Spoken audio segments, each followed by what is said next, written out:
Aha ni muri centre ya Gakenke hamwe mu hahagarara imodoka ziturutse i Kigali cyangwa se zivuye i Musanze zerekeza i Kigali.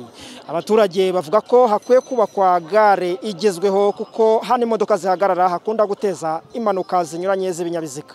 Imyaka 8 irashize batubesha gare, hari amazu yasenywe, barabishyuye, nkeka ko bavuga ngo habaye hatoya, ariko urumva muri iyo myaka 8 ishize ikibazo cyakabaye cyarakemutse, barashatse igisubizo. Nk'imodoka ivuye Musanze burahihagarara, nk'imodoka ivuye i Kigali kaburahihagarara, abanyonzi bakabura bahagarara, nk'igihe cy'abanyeshuri usanga hari akavuyo kenshi cyane. Impanuka zibera hano njya nzibona amagare akubita ku modoka. Icyo dusaba nuko bakubaka gare bakatwubakira za parikingi, umuntu wese akamenya hajya gutegera, agence ajyaho, bakadukorera n'uyu muhanda ujya i Nemba, n'abamotari bakadushakira aho tujya zajya duparika.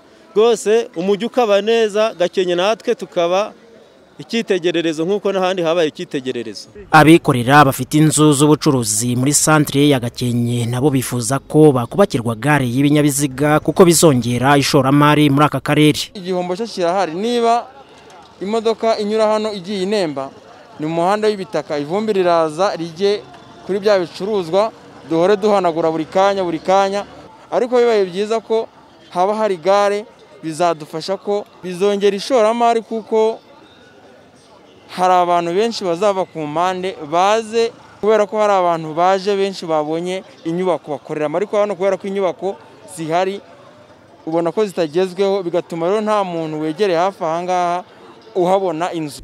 Ubuyobozi bw'akarere ka Gakenke buvuga ko ku bufatanye na kompanyi ya Jari Holding Limited batangiye gukora inyigo y'ahazubakwa gare y'akarere, ku buryo mu ngingo y'imari y'umwaka utaha imirimo yo kubaka iyo gare izatangira. Twatangiye ibiganiro na Jari Holding kugira ngo tureko yadufasha muri icyo gikorwa remezo cyiza cyo kubaka gare.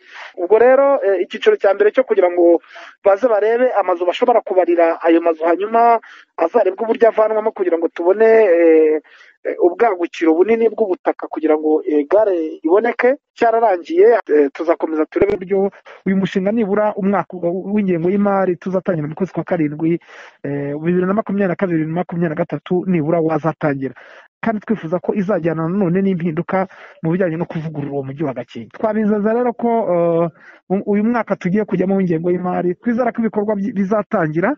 Abaturage ba Gakenke bavuga ko iyo gare nimara kubakwa bizihutisha iterambere ry'akarere, bidasize n'abikorera batwara abantu n'ibintu hamwe n'abacuruzi bakorera muri centre ya Gakenke. Robert Byiringiro, Televiziyo y'u Rwanda mu karere ka Gakenke.